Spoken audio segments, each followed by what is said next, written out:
Hi there, it's Laura from Laura Wamwelt Photography, and joining me today is Jason Shute of Shute Balanced Dog Training. Hi, Jason. I'm so excited to have you joining me today. It's my pleasure. It's great to be here. Thank you very much.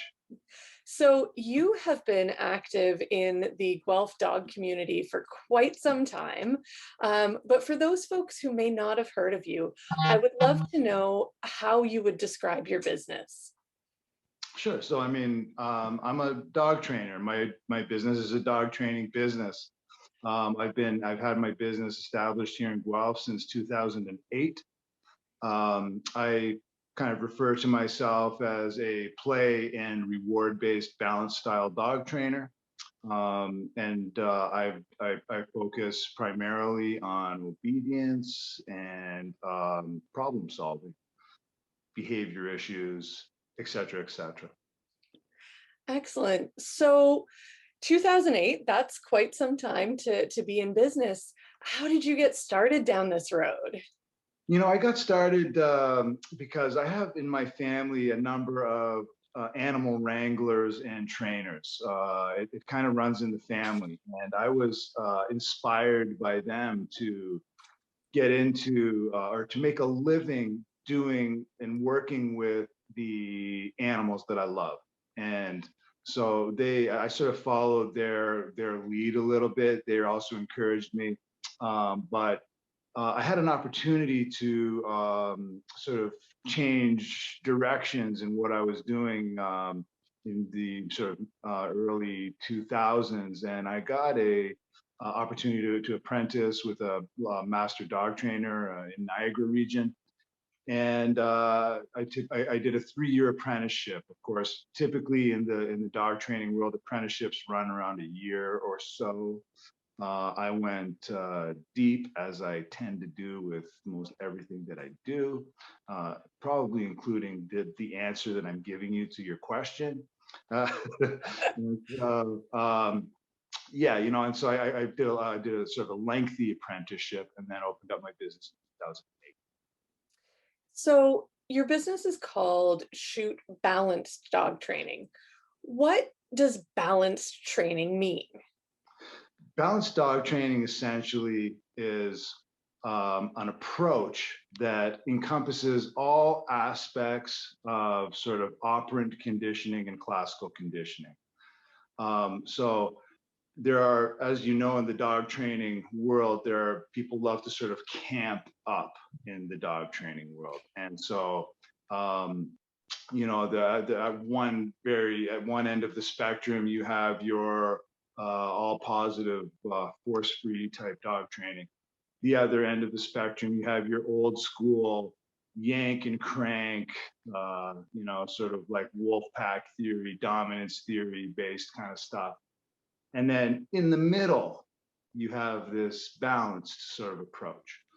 And that's sort of what I like to do because, there are limitations to certain things, right? In my opinion, there are limitations to if we are limited by that 1950s Skinnerian behaviorism model, we find ourselves confined and limited. And the last thing you want to do when you're training and working with dogs is to get stuck. You want to be able to roll with stuff. You want to be able to do some of this, try that. That's not working. Let's go here. Okay, that's not working. Let's try this. Bam, there it is. Let's stick with that and work with that. So flexibility, the ability to maneuver through a variety of different situations with dogs. I feel the balanced approach gives me the ability and the skill set to do that. As anyone who works with animals knows, it can be really unpredictable. Is there anything that you would say you really specialize in? Yeah, I would say that my sweet spot when it comes to training and working and how I'm interacting with dogs is going to be around play. Play for me is a super important, it's a critical part of what I do with dogs. And constructive, productive, interactive play and communicating the objectives of very specific games that we play in order to bring out their fullest potential. The synthesis or the merging of play and training for me is really the sweet spot that I'm looking for. Play for a lot of people and trainers as well seems to be more of an afterthought. Play is the thing you do after you've done your training, or play is the thing that we do if we're just trying to burn energy out of the dog. But play for me is not the afterthought.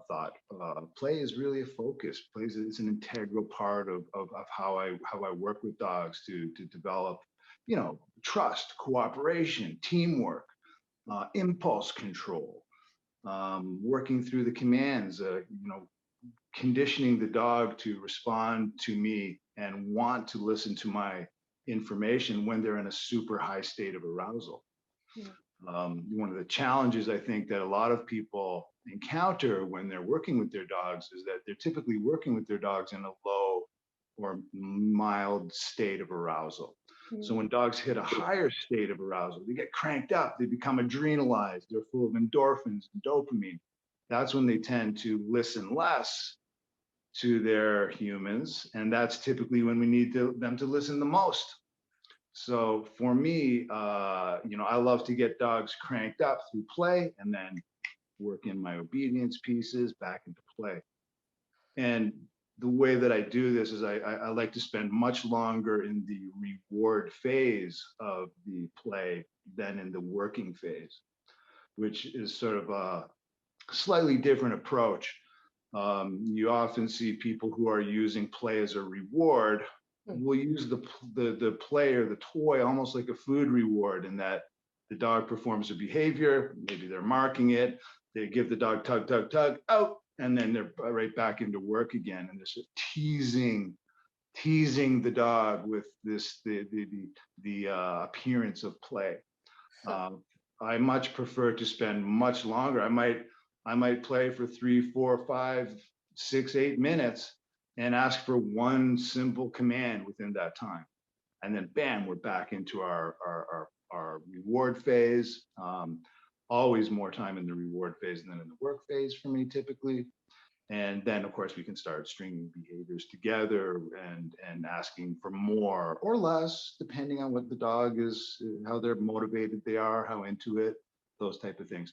So play for me is, I would say, my specialty, and being able to communicate the objectives of these games clearly to dogs so that keeps them in the game, that motivates them to want to continue interacting with me in that super fun way. And then also my ability to teach people who don't know so much about this aspect of dog interaction, being able to teach them how to also communicate those objectives clearly enough to their dogs in a way that dogs actually understand. The dogs already know how to do it. It's the humans that have a hard time sort of bridging that gap and kind of like thinking dog. So that's kind of my sweet spot. So would you say then, for owners who are wanting to get the very best results from their training, I know sometimes it goes fantastic when you're with the trainer and you're all working together, and then you come home and it's like, oh man. So what would be your advice to like get those best results once you're not in that training situation, but you're doing your homework? Lose the control freak. Right? I say, you know, people get so obsessed with, oh my God, the dog's not doing what I need them to do. That's okay sometimes, right? You have to be a bit flexible. You have to identify, well, why is it breaking down? Why is something breaking down? Chances are it is the clarity of information. It is the sequencing of proper information. It is the motivation of the dog and how interesting how you are presenting these lessons to the dog.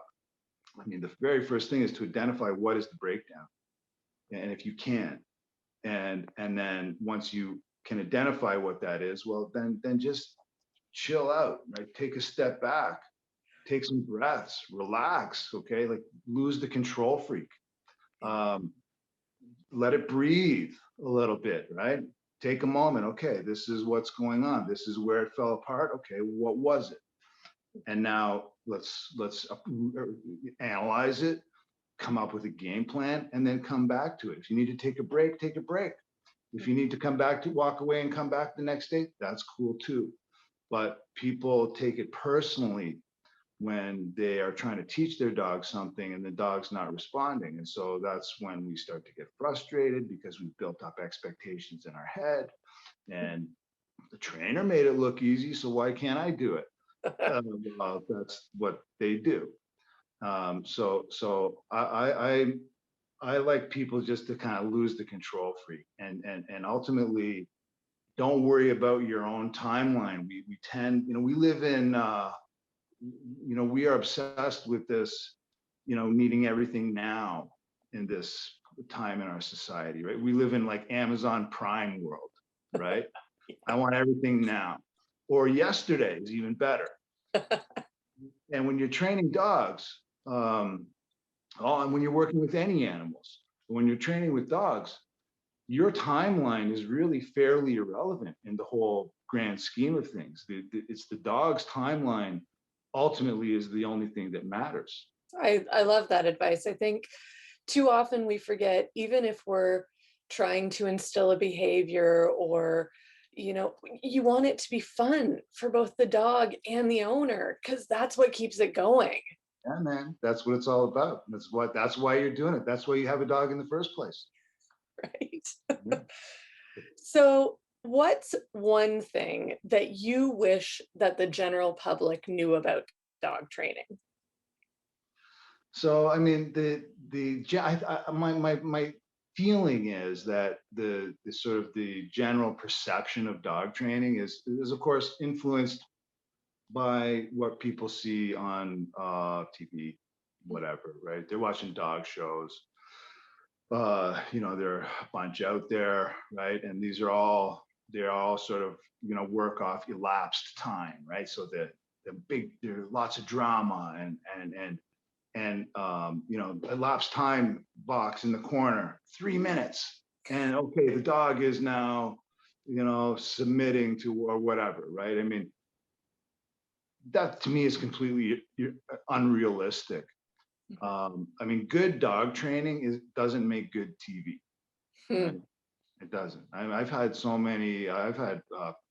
all kinds of people approach me with doing TV dog shows over the years, from guys from Animal Planet, a production house in Toronto. We even did a teaser for a show that we were going to do.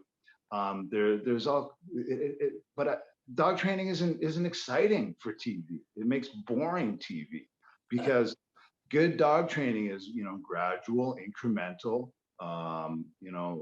improvements over time, right? To where the dog is internalizing, generalizing, discriminating the behaviors.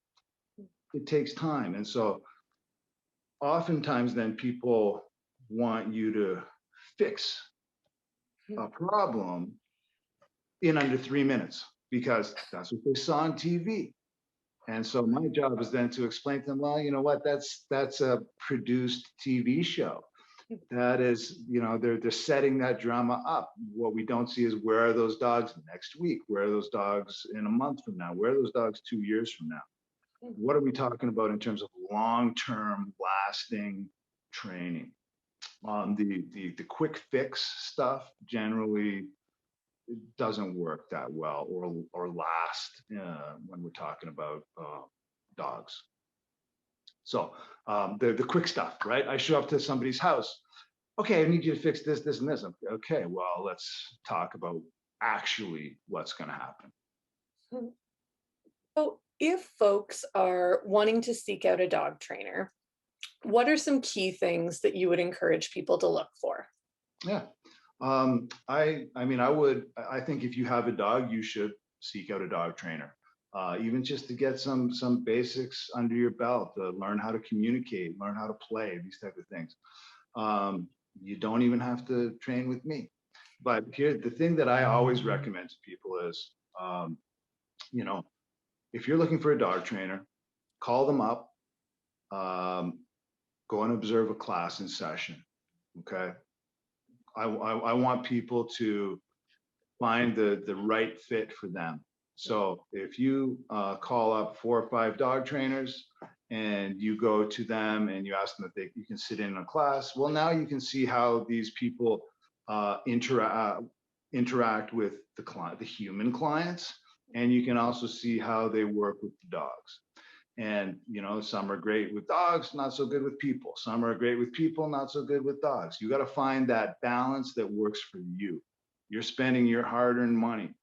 You want results. You want to have the best fit possible so that you can get the most out of that experience. So I tend to encourage people to look around, check people out, see whose philosophy you get behind, see how you again how they interact with people and dogs and what works for you, and then go with that. Excellent. So I have a couple of quick questions for you from the group. Great. So I would love to know, what is your top tip for adding a new dog into your family environment? My first piece of advice around that is, let's say you've adopted a pet. So we'll say we're talking about that. You've adopted, you're going to pick up your dog from the rescue, the shelter, the breeder, whatever. Now, typically, if we're talking about a dog who's been in some type of confinement in a kennel, or if we're talking about a rescue dog or shelter dog, humane society, et cetera, et cetera. What most people do is they get super excited. They're like, right on, dog's coming home. They go get the dog, put it in the car, come back to their house, and then they're into the house, and bam, hey everybody, here's the new dog. Not so cool. I would tend again to let that breathe a little bit. So a lot of transition time the dog needs there. It's a big shock to their system. I would highly suggest, if you are going to get a dog, and before you bring that dog even into the house, you bring the dog, you park in the driveway, you put a leash on that dog, and you take that dog for the walk of their life. Talking like a 2 hour, 2.5 hour, whatever you can walk. So you can just walk around with that dog. That dog can get a sense of you, or even take some other family members with you. They can keep up with that kind of endurance walk. But you want to walk that dog a lot so the dog can get a sense of you. You're not asking anything from the dog on the walk. You just want them to kind of be around you, but while they're actually doing something. So they're moving around, they're checking out the environment, they get a sense of who you are. They're also becoming a little bit more relaxed. They're burning off some energy. They're sort of decompressing from all that time stuck in a cage or a kennel and haven't had a walk like that. And then when you take them, then you eventually work your way back home. Now your dog's going to walk into that new environment. Their first sort of impressions or vibe that they will have when they come into that new environment will be one of relaxation and calm. You give them a nice bowl of water to drink, give them a nice place to lie down, and then everybody just kind of let the dog be. Another question for you. So I know with COVID, more people have been getting outside with their dogs, which is fantastic. But a lot of people have been encountering off-leash dogs where they are not supposed to be off-leash. Any tips for humans dealing with encountering an off-leash dog while they have their dog on leash? I mean, a lot of dogs can support that, right? There are a lot of social dogs out there. An off-leash dog comes running up. Oftentimes, those off-leash dogs are also quite social themselves, hence them being off-leash. But that's not always the case, as we know. So ultimately, I think you need to just see what happens there. I mean, don't freak out, right? If an off-leash dog is coming up, just relax, see what happens. You can, if you know dogs and you can read dogs, try and glean some information as that dog's coming. How are they approaching? They might be coming in a little hot, but are they coming in with what's their body language? Are they looking friendly? Are they coming in aggressively? I mean, you can make these little reads as you see dogs. The dog comes up.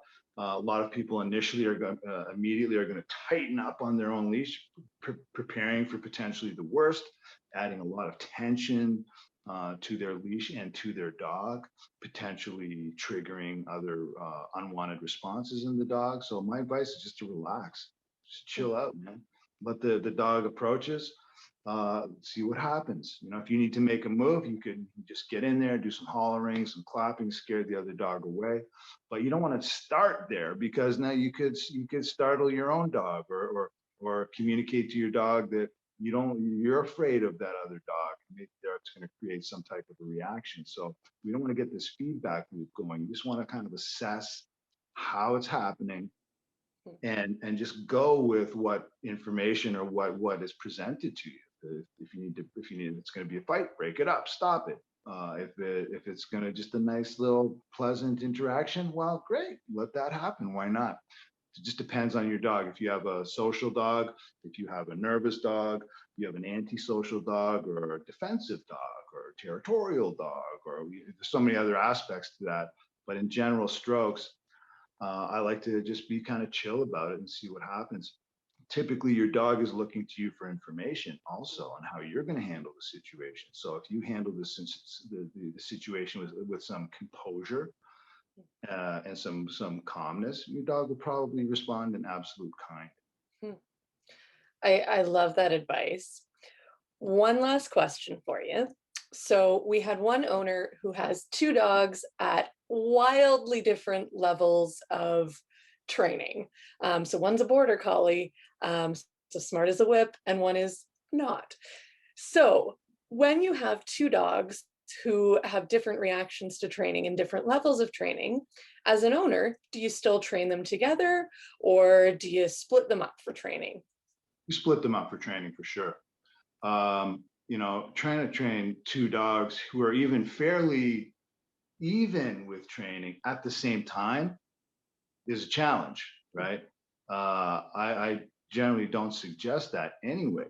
But if you have dogs at completely different levels, you need to spend that individual time with that dog while you're training them, so that you can focus in and give that dog everything it needs at that moment. If you're trying to work with this one and this one, and you start doing that juggling act, that's not going to be a productive training session. You know, let's just be real. It's going to be frustrating for you, and if you the moment you get frustrated, your training's out the window.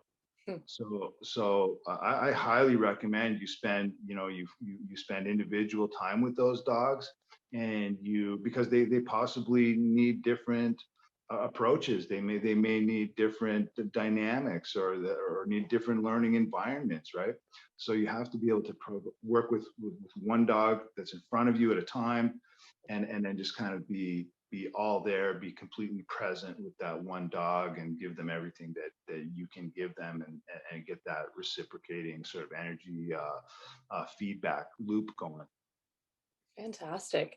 I thank you so much for answering some of the questions from the group. Pleasure. Um, Happy to. we've talked a ton about how you help other people's dogs. I would love to hear a little bit about your own pets. So, who lives with you, and how did they come to be there? Yeah, so my dog that lives with me now, his name is Pacho. Pacho is a 3-year-old cattle dog. I raised him since he was a puppy. He comes from a cattle farm. He's my guy. He's my ride and die. We train like crazy. We play like crazy. We love to play together, and for us, you know, play and training is just all one thing, right? When we're training, we're playing. When we're playing, we're training, and so that's kind of how we do things here. Um, he's an excellent dog to have out in the world. He's super social. Very rarely need to worry about his leash stuff. He's not on a leash very often. He's a beautiful dog. Loves all creatures, great and small. From, he would never even hurt a butterfly, let alone a cat or a squirrel or a dog. He loves all humans and creatures. So he's a real pleasure for me to move around the world with. We do lots of hiking. We do lots of, he comes canoeing with me. We do backcountry. He's awesome. He's just, he's good. He totally suits me up and down. Nice. Are there any favorite either places to go or things that you do with each other in the region? Yeah, well, we love to just hike. So I mean, all the local trails around here, and all of the awesome green space and wild space that we have in the area. And you know, in the Guelph, Wellington area. I mean, southwestern Ontario. There's so many beautiful spots here. You know, during the summer we go to the beach out on Lake Huron at least twice a week. I have very, I have beach days um, marked off on my calendar through the all summer, and nothing gets in the way of those. Those are my beach days, and that's it. So we hit the beach a lot.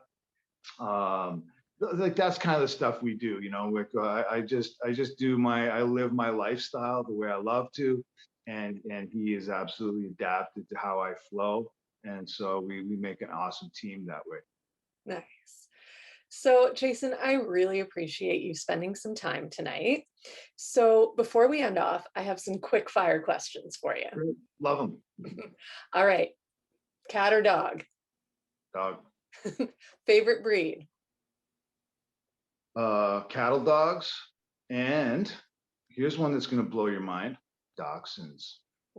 And Ooh, also, there's another one that's going to blow your mind: chihuahuas. I have one of those. Yeah. That is fascinating to hear a trainer say that you love Dachshunds and Chihuahuas. I do. I mean, from a training perspective, not super interesting for me. But from just a nice, lovely dog to have around the house, a nice, like a love bug, right? The most affectionate dogs on the planet, those are them.